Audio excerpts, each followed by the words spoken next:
방금 우리가 들은 이 복음을 좀 이해하기 위해서는 먼저 유대인의 역사를 조금 살펴봐야 합니다.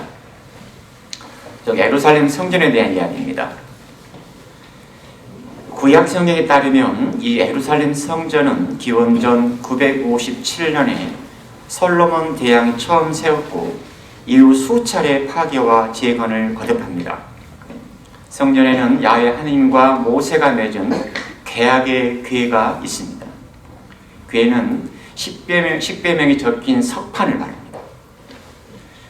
성전에서 이 계약의 궤를 둔 장소를 지성소라고 불렀습니다. 지성소, 가장 거룩한 장소.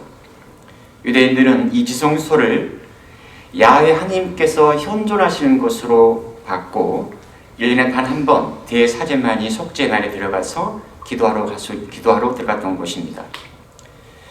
한마디로 말해서 예루살렘 성전은 하나의 건축물이 아니라 당시 유대교의 총본산이었고 이스라엘 백성들의 정신과 삶의 중심지였습니다. 센터의 센터입니다.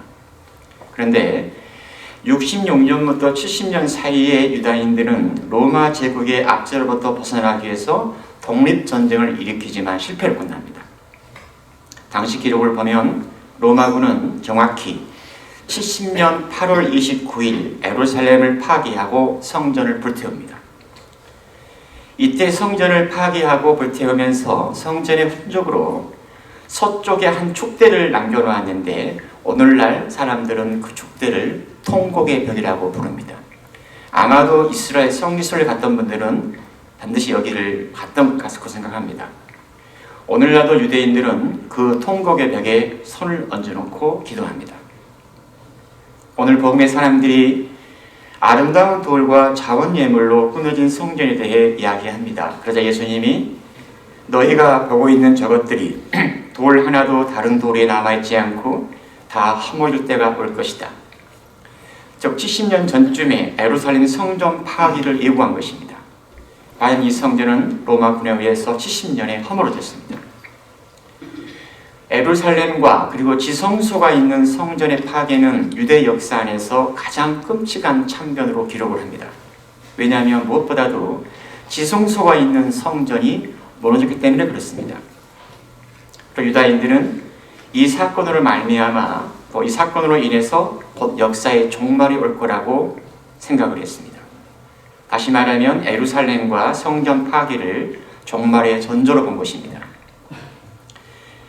오늘 복음에서 예수님이 언급하고 있는 이 전쟁과 반란과 관련되는 여러 이야기들은 그 당시 로마 황제의 계승을 둘러싼 내란 그리고 유대인과 로마군의 전쟁을 예고하는 것으로 봅니다. 오늘도 마찬가지겠지만 전쟁과 반란이 일어나면 사회는 아주 혼란스럽습니다. 약탈이 일어나고 목숨이 이태롭습니다. 그리고 복음에 나오는 것처럼 내가 그리스도다, 내가 구세주다 이렇게 그리스도를 사칭하는 이들이 출현할 가능성은 너무나 높습니다.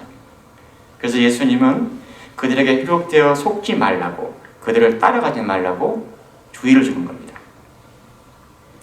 유대인들은 예루살렘 성전이 무너지자 세상이 끝나는 것으로 생각했지만 오늘 예수님 말씀을 들어보면 전쟁과 반란이 일어났다는 소문을 듣더라도 무서워하지 말아라. 그런 일이 반드시 먼저 일어나겠지만 그것이 바로 끝은 아니다.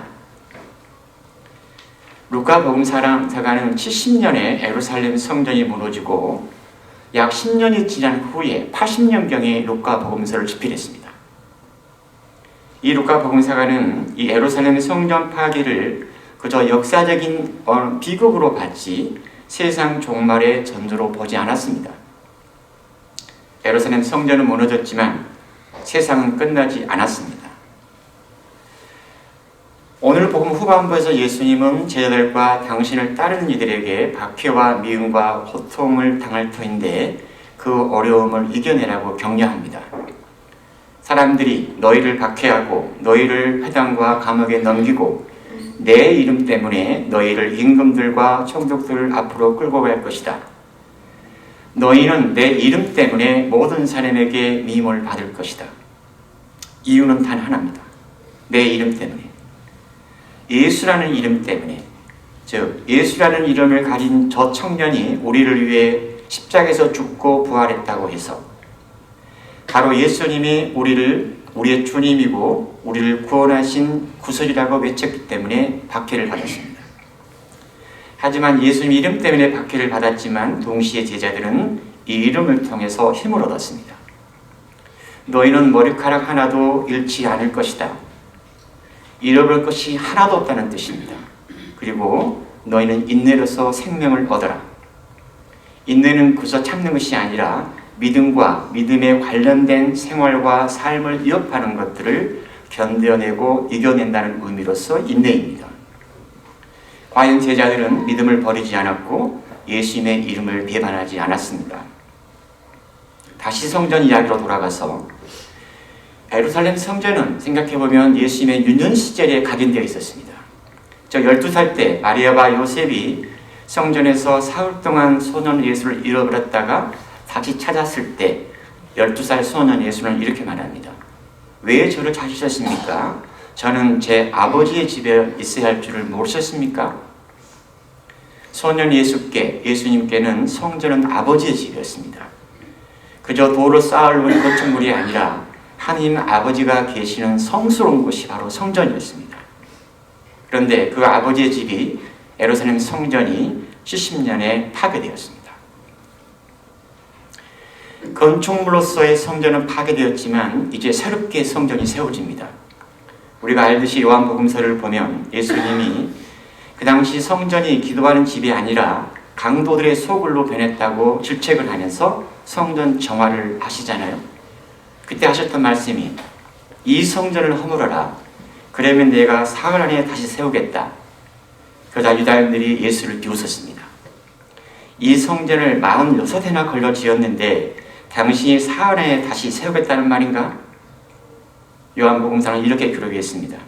그러나 그분께서 성전이라고 하신 것은 당신 몸을 두고 하신 말씀이었다. 바로 예수님의 몸이 새로운 성전이 됩니다. 이 이미지는 저희가 묵상하다가 에제키엘 예언자의 성전의 이미지로 넘어갔습니다.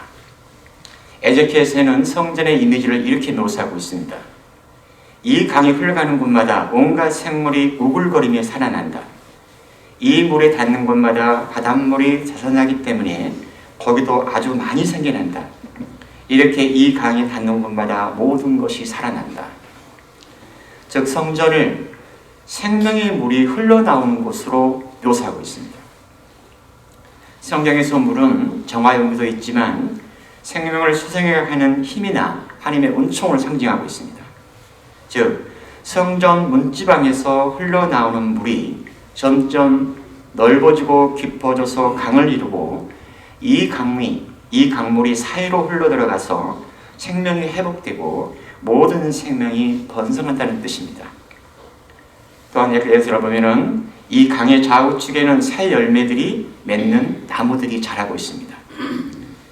즉 생명의 물이 흘러나오는 이 성전은 새로운 시대가 시작된다는 신호입니다. 바로 예수 그리스도를 통해서입니다. 물은 생명의 원천입니다.